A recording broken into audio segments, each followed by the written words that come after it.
Hi, everyone. Good afternoon. It's Brittany Cadence, Communications Manager for Peterborough Public Health, and welcome and thank you for joining us to the bi-weekly COVID media briefing.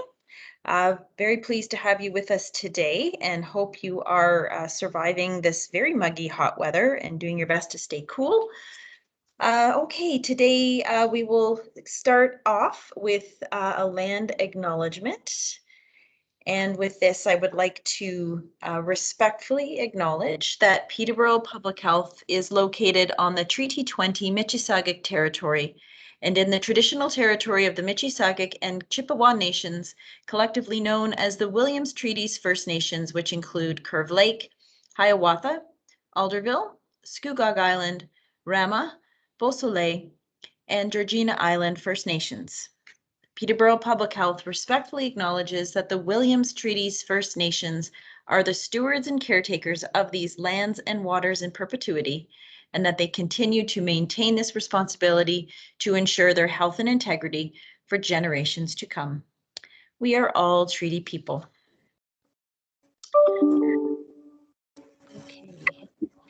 Great. So to start us off, I'm very pleased to introduce our Chair of the Board of Health, Mayor Andy Mitchell. Please go ahead, Andy. Thank you, Brittany. As December winds down and we look forward to school resuming, everyone is focused on keeping the community safe. We all want our kids to be able to return to the classroom, be with their friends, and see a return to normalcy. Not surprisingly, the increase in the number of new cases and increasing hospitalizations have been a cause for concern. People are also anxiously awaiting new modeling data in order to anticipate what they may face this fall. One thing, however, is very clear. Vaccines will help keep you safer. Data recently released by the Ontario Science Table about COVID-19 rates provides some really interesting information. Dr. Moore, Ontario's Medical Officer of Health, provided the following information in his briefing on Tuesday. Those not immunized are 8 times more likely to contract COVID. Those not immunized are 29 times more likely to be hospitalized. And those not immunized are 48 times more likely to be admitted to the ICU. These statistics are not a forward-looking estimate, nor are they conclusions from a study. The numbers are based on data about what is actually happening in Ontario. So, as I have said on many occasions, thank you to the more than 80% of eligible residents who have begun their immunization. Thanks also to all the staff and volunteers who have helped make this happen. For those who are eligible but have not yet been vaccinated, please get one. Our website has a list of local clinics and is updated regularly. Getting vaccinated will make a difference in keeping you, your family, and your community safe. It will help bring an end to the pandemic, and it will help return life to normal. Stay well, be safe, and in all things, be kind. Thank you. Lovely. Thank you very much, Andy. Okay, so now it's our chance to hear from Dr. Salvaterra and to provide the latest statistics. So go right ahead, Dr. Salvaterra. Thank you very much, Brittany. Hello, everyone. We have currently 15 active cases here in Peterborough and 24 close contacts that we are following as high risk. These numbers are tracking higher than 2 weeks ago, as they are across the whole province. The Delta variant continues to be the dominant strain that we are seeing locally. Next slide, please. Here we're looking at our weekly numbers, and you can see that after a few weeks of low case counts, the weekly number of COVID-19 cases are starting to rise. Provincially and nationally, it appears that we are indeed on the verge of a 4th wave, and it remains to be seen how intense it may be for us here in Peterborough. Next slide, please. Here I'm showing you the breakdown of cases by ages, and you can see that on the bar on the left-hand side, we're showing the age group of new cases over the past 4 weeks. Since July 28th, you can see that those under 29 years of age represented most of the new cases reported to us. However, it is interesting to see that there continues to be a higher number of cases in the 50 to 59 year age group.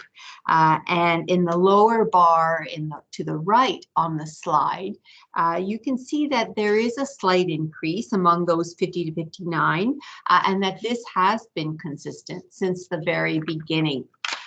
This correlates with the slightly lower vaccination rate among this age group when we compare them to those in their 40s. And I'll come back to that shortly. Next slide, please. I'm happy to share that we have no active COVID-19 outbreaks in our community at the moment. We have not had an outbreak since July 13th. Next slide, please.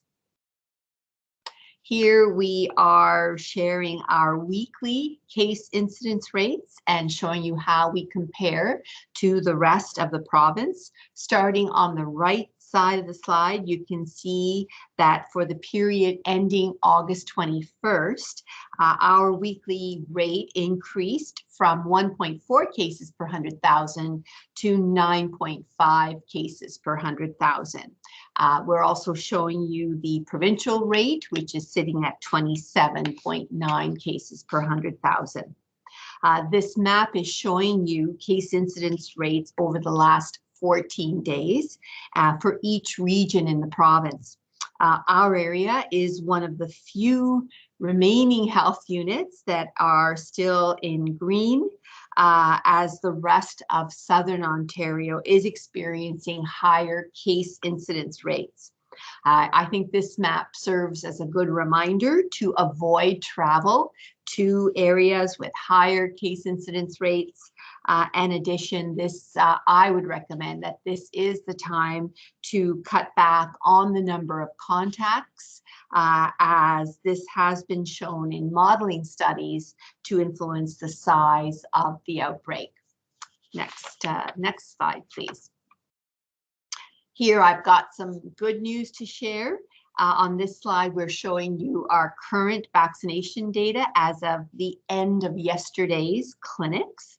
Starting at the far left half circle charts, you will see that we have surpassed our original targets, with now 81% of our local residents having received their first dose, and almost 75% of our local residents who are fully vaccinated, and that's for those 12 and over.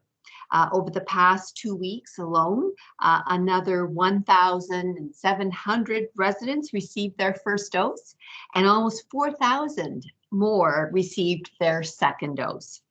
In the center of this slide, you'll see the coverage that it pertains to 18 and over, very similar. And then on the right, we're giving you in those half circles the rates among our youth aged 12 to 17 years. And you can see that just over 75% have received their first dose. That's great to see. And we are showing 61.1% that are now fully immunized, and that's up 6.7% since our last briefing. So we're getting there. It'd be nice to see that increase even more as we get closer to school starting. And we are planning clinics in the fall when schools do open as an effort to continue boosting these rates in order to protect both students and staff. Next slide, please. Here we're showing you the percentages of our different age cohorts in Peterborough for first dose in purple, and green showing second doses. And you can see why we are focusing on the younger groups, especially those under the age of 40 who are still to be vaccinated. Next slide, please. To the left on this slide, we can see our vaccination rates for our community as a whole. And keep in mind, this does include all of our children who can't be immunized yet. And so when we look at our whole community, we're showing that 72% have had a first dose, 66% have had a second dose. The map from August the 23rd allows us to compare our community with the rest of the province. We can see that most public health units have now vaccinated more than 60% of their total populations. And frankly, we are hoping to move into the blue zone soon.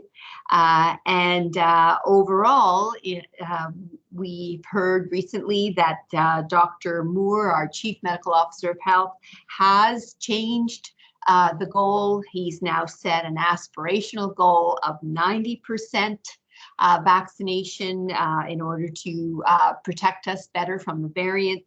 And for us here in Peterborough, that translates to another 11,800 residents that we will need to reach with vaccination efforts. Let's go to our next slide. And I think this is why it matters. Here on this slide, we are showing you our local experience of COVID cases by vaccination status since July 27th. And you can clearly see how the lion's share of our cases, or 85% of our cases, are among those with no immunization. So this is why it is really important for everyone to take advantage of the protection that the COVID-19 vaccines offer. A little even more startling, I think, are the provincial data, and we'll show those to you now. This final slide comes to us from the Ontario Science Table, and it shows how effective the vaccine is at preventing cases on the left, hospitalizations in the middle, and ICU admissions on the right-hand side. And so the blue bars are the cases, the incidence rates in those who are immunized, and the orange show what is being experienced right now, as Mayor Mitchell shared, in Ontario by people who are not immunized. The protective factor of the COVID-19 vaccine is quite remarkable. Unvaccinated individuals are 8 times more likely to get COVID-19, 29. I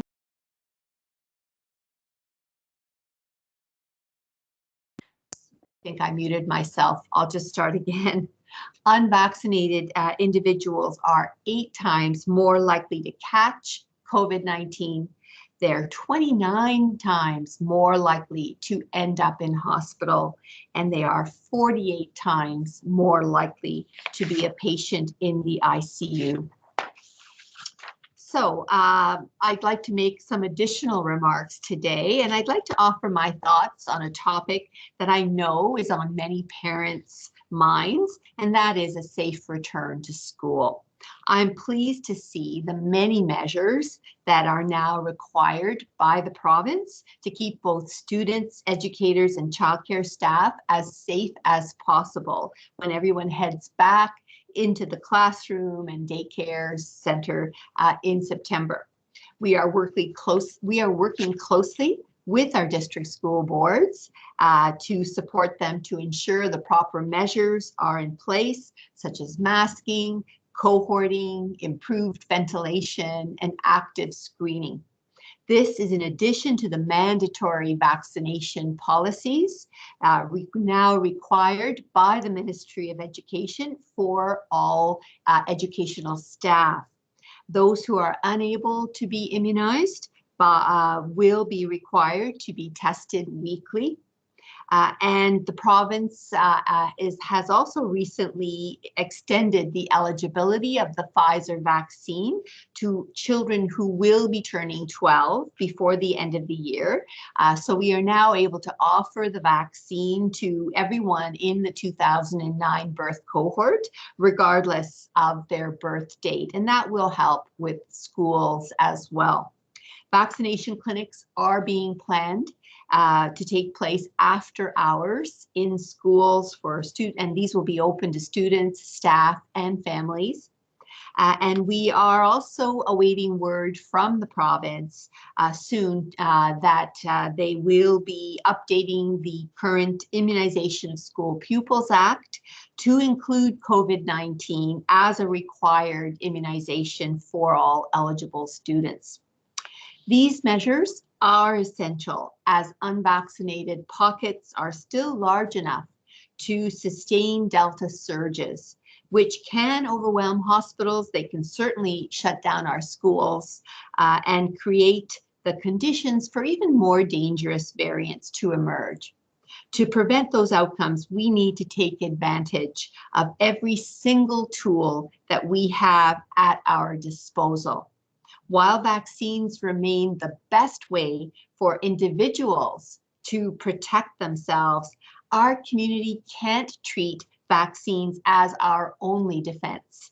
This is why we continue to promote public health measures such as masking, physical distancing, and social gathering limits.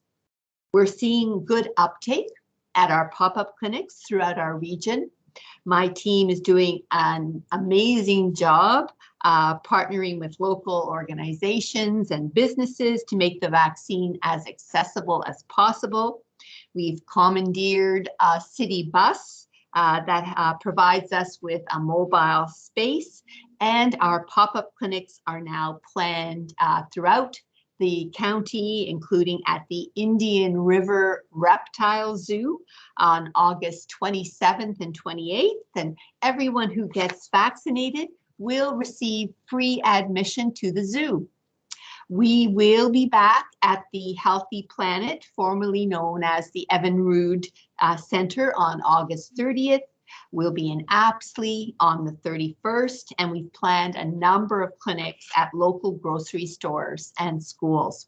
So please visit our walk-in clinic calendar at www.peterboroughpublichealth.ca/walk.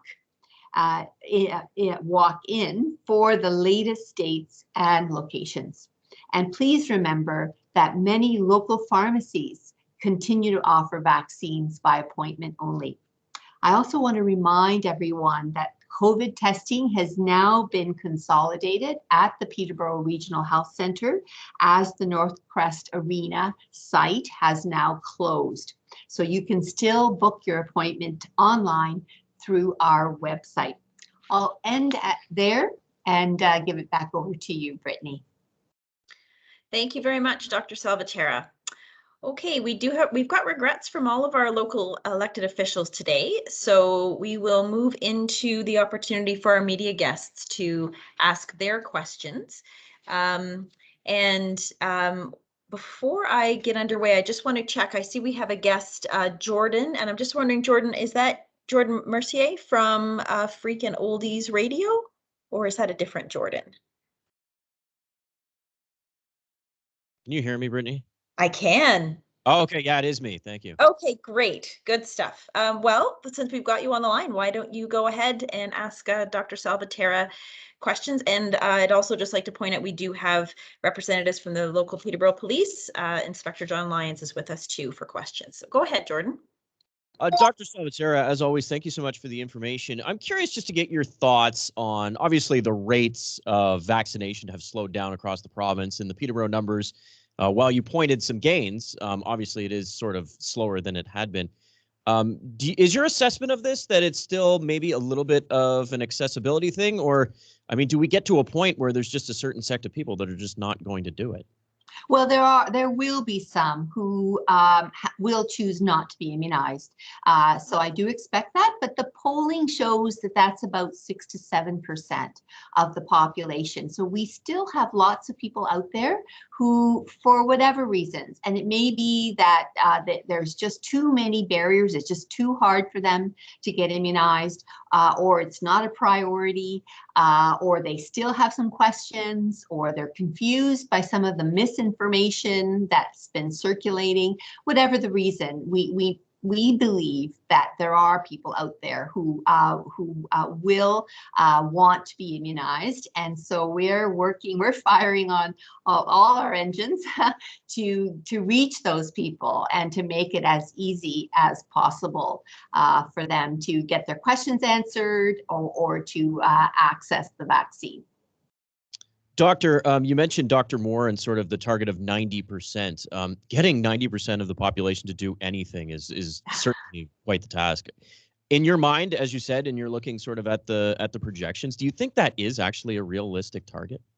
It will be more realistic once we have pediatric vaccine available, because the under 12s represent a very large percentage of our population. We need to get them immunized, and I do believe that most parents will want to have their children protected. So we await authorization of the COVID vaccines for that age group. We don't have it yet. We're expecting it this fall. So I don't think we're going to get to 90% right away. It's going to take the pediatric campaign to help get us there. And I know, for example, Jordan, right now we are at, over 90%, for example, for some of our immunizations like measles, polio. So we have a good track record. We know we can get there, but we didn't do it overnight. It took us a while. I do think there is a role for incentives. I do think there is a role for provincial policy and for workplace policies. And I'm hoping that together, when we add all of those things up, that we will have an effective campaign and that we will be able to get to that 90%, even though it may take us into the new year. Well, you segued perfectly into provincial policy, I suppose. I know the news coming out that medical officers of health have sort of agreed to do their own vaccine passports.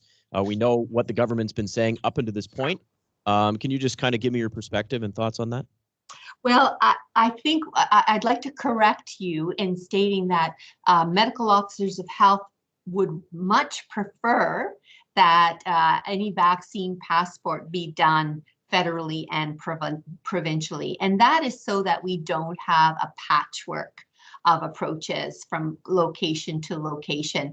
Currently, right now, anyone can download their immunization from COVAX, and they can have it as a PDF document that they can print, or they can have it on their cell phone to show. And as you know, we do have some very progressive groups like the Ontario Hockey League that are now going to make it mandatory for people to show their immunization status in order to gain entry to their games. So people will need to be able to show that. Unfortunately, I don't think the current tools are strong enough, easy enough. And I do think we need some better IT solutions. I know the federal government is working on a vaccine passport because travelers will need one. And I would hope that work would be adopted and enhanced by the province, making it available to us so that those who are choosing to use these can access them in a way that they are both valid and easily accessible. Dr. Salvatierra, thank you so much for your time today. I really appreciate it. You're welcome. Thank you very much, Jordan. Okay, let's hear from Paul Rellinger from Kawartha Now. If you've got some questions for our speakers, go right ahead. Paul? I do. Hi, Dr. Salvatierra. And excuse me if you already touched on this. I apologize. I might have missed it. Booster shots. Is there anything you can tell us at all about the possibility of that happening here, or are you in conversations for that to happen here? And if so, what group would that target? Like long-term care residents or? Great question, Paul, and I haven't touched on it today. So Ontario has been able to move forward with a third dose policy, but for a very few select groups. And right now, those groups include people who've received a transplant or are having active blood cancer treatment, or are on an anti-CD20 medication, and that's an immune modulator medication. So those groups can have a third dose at least 2 months after their second, and that's because we know that their immune systems really have prevented them from mounting a robust response, and they need an additional booster. In addition, those living in long-term care homes and in high-risk retirement homes, and you might think, oh, what's a high-risk retirement home? Well, that would be a retirement home that's co-located with a long-term care facility, or one that has a memory unit, or those living in an elder care home on First Nations, and neither our two local First Nations do not have one, but nationally those people as well, or provincially there are those groups. So those groups can go ahead with the third dose at least 5 months after their second, and we are currently actively engaged with our long-term care home facilities in order to support them in preparing for that. But for the rest of the province, Ontario is waiting for recommendations from NACI, which is the National Advisory Committee on Immunization. They are meeting or will be meeting in September to consider this issue of a third dose. And we expect that they will be looking at the effectiveness studies. They will probably look at antibody protection that might be changing over time as part of the clinical trials that are in progress. And I would think that they will probably have some advice to offer in October. So I don't expect that Ontario will have an official third dose policy that applies to all of us until after that. Okay, thank you for that thorough answer. I appreciate that. The other thing I had, well, two things. One is a clarification. You were saying the numbers earlier for the number of cases there are and how that relates to people vaccinated, not vaccinated. I just want to clarify those numbers because the slide was only up briefly, and yes, there it is. Okay, 85.2, 11.1, and my eyes are bad. 3.7. 3.7% of cases that were only partially protected, maybe with only one vaccine. And that, again, I think shows that we're dealing with Delta. And whereas one dose of the vaccine may have prevented the Alpha variant, it's not going to prevent the Delta. So you really do need to have 2 doses in order to have the protection against the Delta variant. Well, that slide kind of says it all, doesn't it? And the other, my last question, and I'm not sure if it's for you or for our representative of Peterborough Police. And I understand, and this came into Kawartha now as a tip, and sometimes tips aren't correct, but I have to ask anyway. On Tuesday, you had a protest at your office, some protesters that were actually able to get into the building and police had to be called? So that was Friday. Pardon me? On Friday, August 20th, we had protesters, and they were peaceful. They were peacefully protesting, but they did enter the building, and we did have to call police to escort these people out as they were becoming, they were escalating and were refusing to leave. So yes, that is what happened, and it was last Friday. A small group of people, or? Yes, 3 people entered the building. Oh, okay. When you hear group, you think of hundreds, right? So, 3 for us in Peterborough is quite enough. 2's company, 3's a crowd. Thanks so much, Dr. Salvatierra. That's all I have. You're welcome. Thank you very much, Paul. Okay, so Donelda Fraser is joining us from Havelock. Great to have you with us. Donelda, any questions today? No, the last question was one of mine, so thank you. Okay, great. Okay, so let's move on to Joelle Kovac from the Examiner. If you've got some questions, go right ahead, Joelle. Okay, that slide that's on the screen now, the green represents fully protected, so that's 11.1%, and partially protected 3.7%. So more people who were fully protected got COVID. No, I would not interpret it that way, Joelle. I think what it shows is that, and again, remember, these are small numbers, okay? I think you need to look at the Ontario Science Table or at the provincial reporting to get a bigger picture.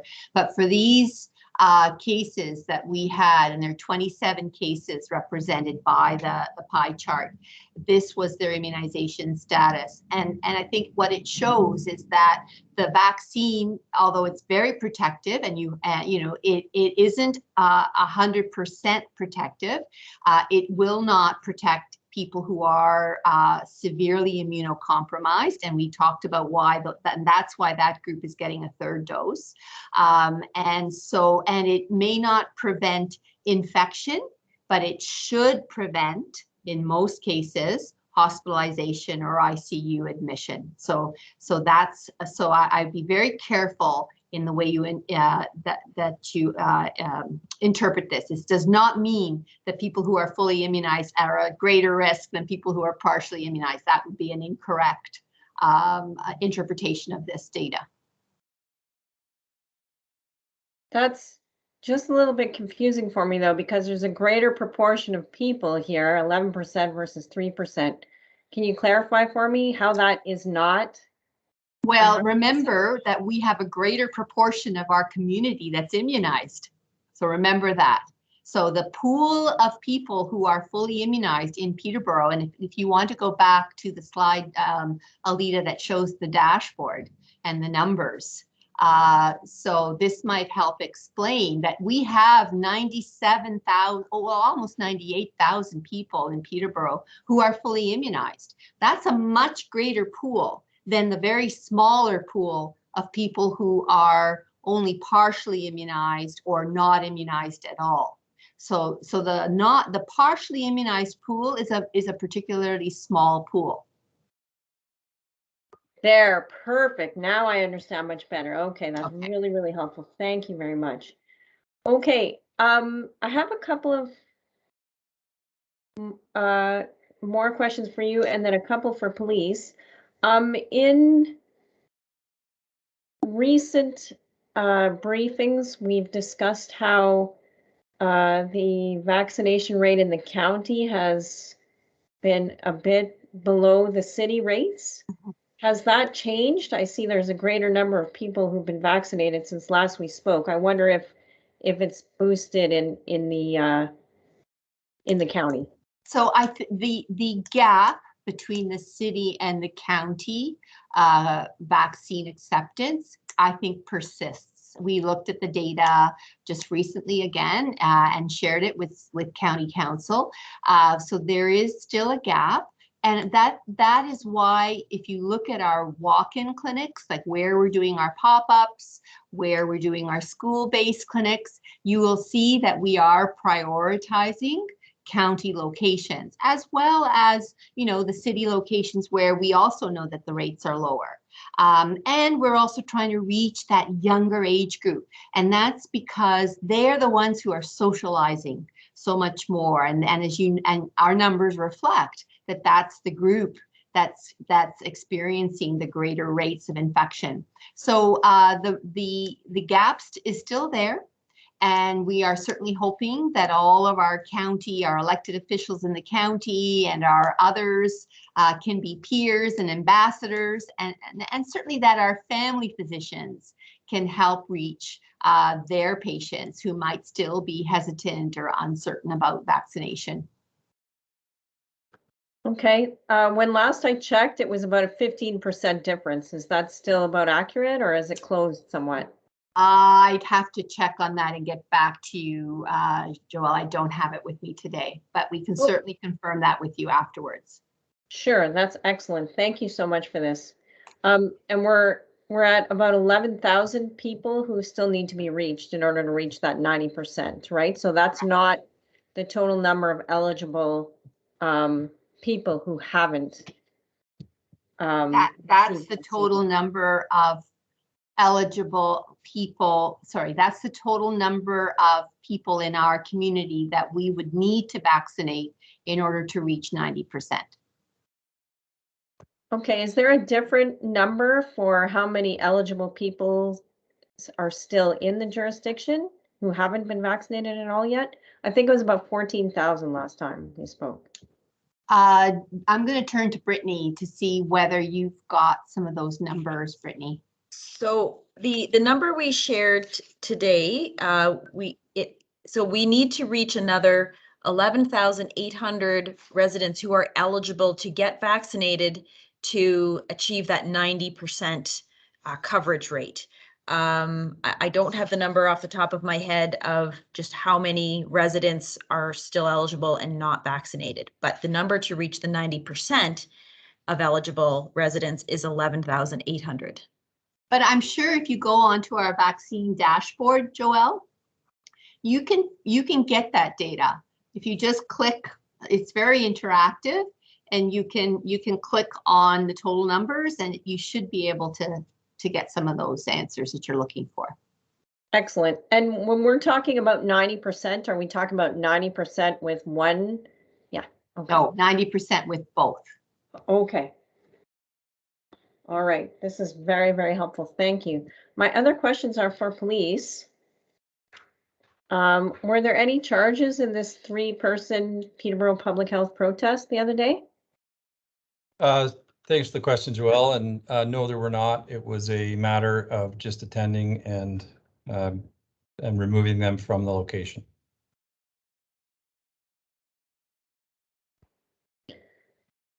Okay, thank you. My other question for you was about another protest of a vaccine clinic at Beavermead Park just recently. Were there any charges there? No, there were no charges there as well. Again, it comes down to the fact that there's still ability to lawfully protest. Groups of up to 100. Again, there still has to be those restrictions in place of socially distanced and masked. But again, if there's masking restrictions, that's a question that can't be asked due to the legislation. But again, it's more about allowing the peaceful protest to occur, but also educating on the ongoing matters regarding the legislation.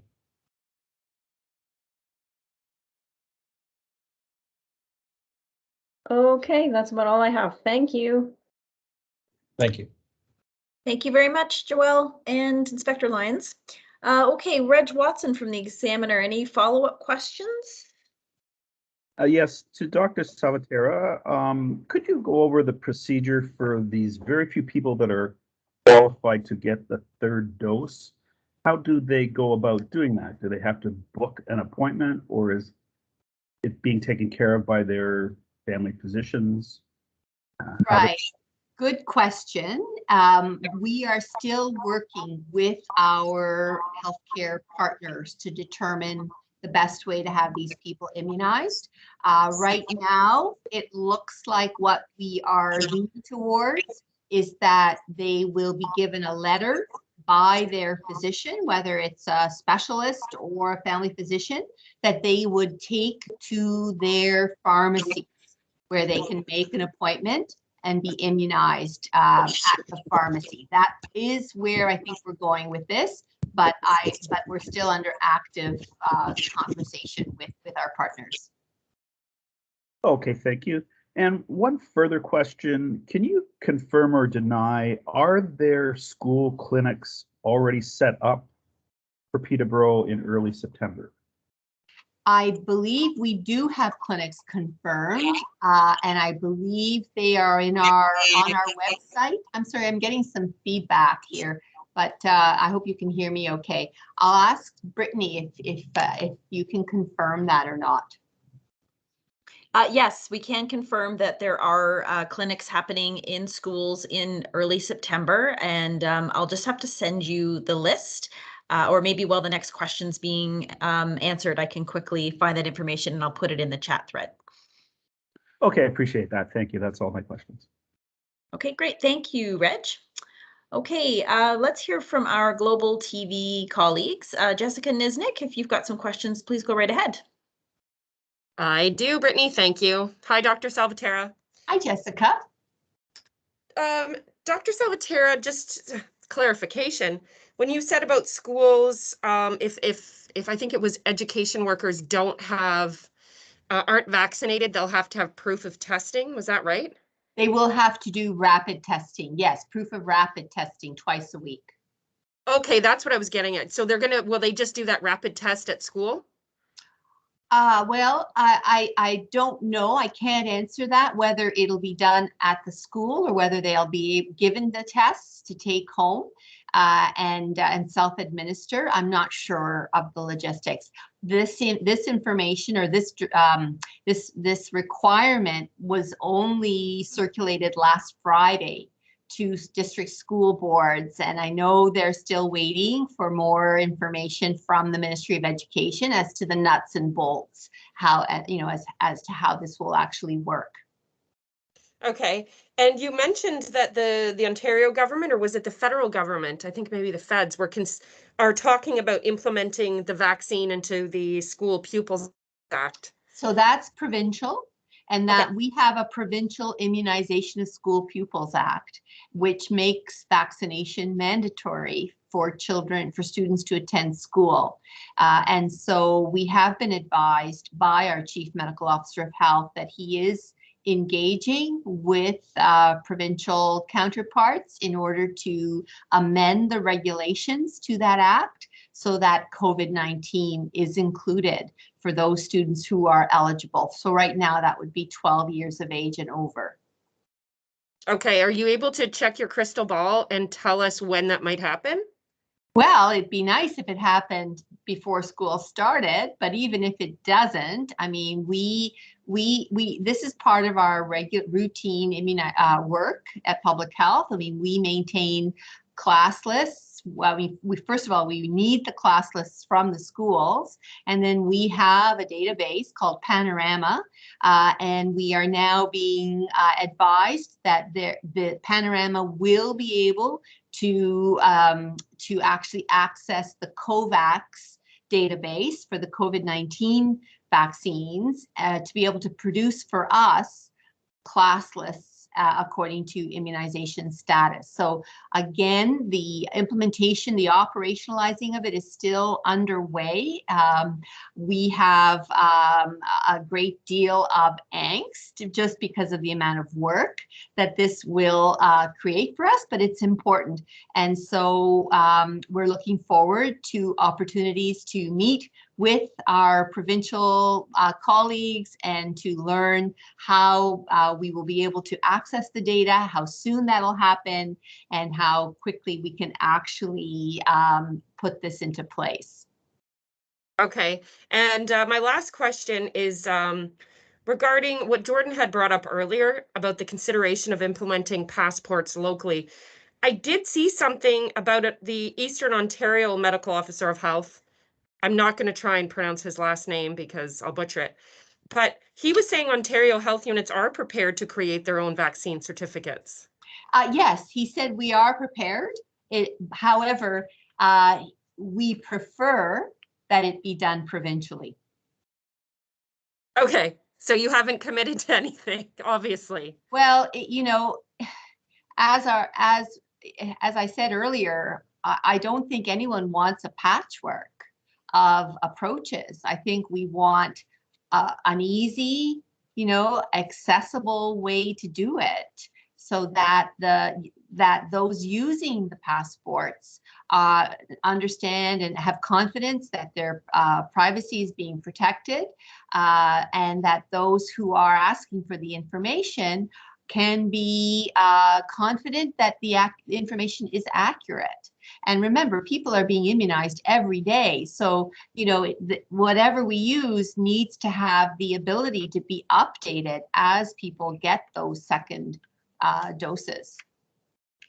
Wouldn't it be important too to have like a consistent passport, that they all kind of look the same? That too, and given that the federal government is looking at bringing in a passport for travelers, it makes sense that we have something very similar to those old-fashioned yellow cards that the World Health Organization created and promoted, and we all used when we travel, something that's recognizable, and so that people know where to look and understand what the information is that they're getting.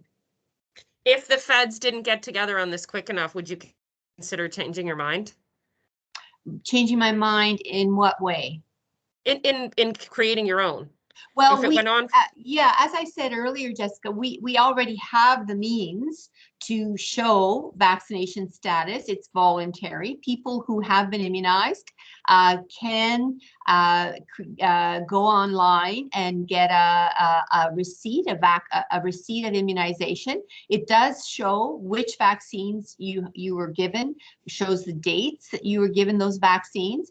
You can actually create a PDF document with it, so you can print it. So if your employer is asking you for it, you can print it off and give it to your employer, or you can have it save it on your smartphone and show it on your smartphone.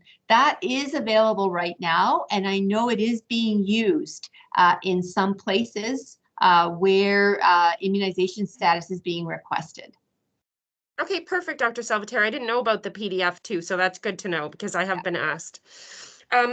Thank you very much, Dr. Salvatierra. That's it for me. However, I do have my colleague Sam here, and you're off the hook, Dr. Salvatierra. He's after our police partners online. And if I can make a request on Sam's behalf, Inspector Lyons, would you be able to turn your camera on, or do you have a shirt on? I'm not sure.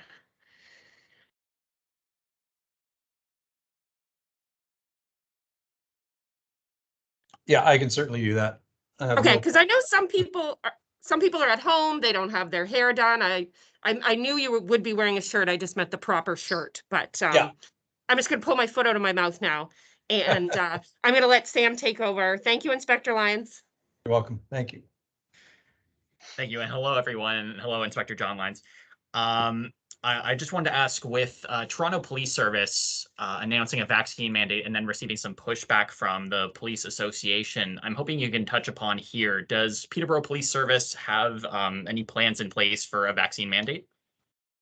So obviously, we're very aware of what's happening in other policing and just other municipal jurisdictions in the province. We are certainly looking at our own policies. We're looking at what the other agencies are doing, and we're most certainly gathering information in doing so. We're going to be seeking some legal advice, as well as working in partnership with our Senior Officers Association and our Peterborough Police Association, as well as in unison with the city, as the city owns this facility. So we are definitely, by all means, we're looking into it, but we do not have a policy in place as of yet. All right, thank you very much. And that's all for me. You want OPP? Great. Thank you very much, Sam. And thank you again, Inspector Lyons. Thank you. Okay. So last but not least, we have Bill Hodgins joining us from Peterborough this week. So if you've got some questions for our speakers, please go ahead, Bill. Hi. Hi. Yeah, the fact that I'm going last helps because a lot of my questions have been answered. But I do have one question about one of the earlier slides, and it had to do with the ages, the age range with some of the cases. I do understand why some of the younger people, through socializing and maybe inconvenience for getting their tests and stuff, their numbers might be higher. But the 50 to 59 age range, any idea why that is a spike? No. So if you have any hypotheses, please let us know. I'm not sure why that particular age group is showing up for us as being one of the groups with less immunization and higher numbers of cases. Is that have you seen similar numbers in other health unit areas? That's a good question. I don't know. I'm going to need to look into that one to see whether others are finding the same thing. So we'll have to get back to you on that question. Okay, it was just a head scratcher for me. Thanks. Yeah. That's my questions. I can share, Bill, that we did receive a provincial overview of vaccine hesitant Ontarians, and the demographic profile noted that they tended to be between 18 and 34 years old. So it is a slightly lower age group than the spike that we're seeing here, or slight spike in the 50 to 59-year-old group. Okay, thank you. Okay. Thank you. So it sounds like we've been able to answer everybody's questions. So thank you everyone again for joining us. Thank you, Dr. Salvatierra and Inspector Lyons. With that, we will wrap it up, and we will see you here back in 2 weeks. And if you need anything in the meantime, please don't hesitate to reach out to me or my colleagues. All right, take care, everyone. Stay cool and stay safe. Bye-bye now. Thanks, Brittany. Thank you, Thanks, everybody. Have a great Thank you. afternoon. Thank Thank you. you.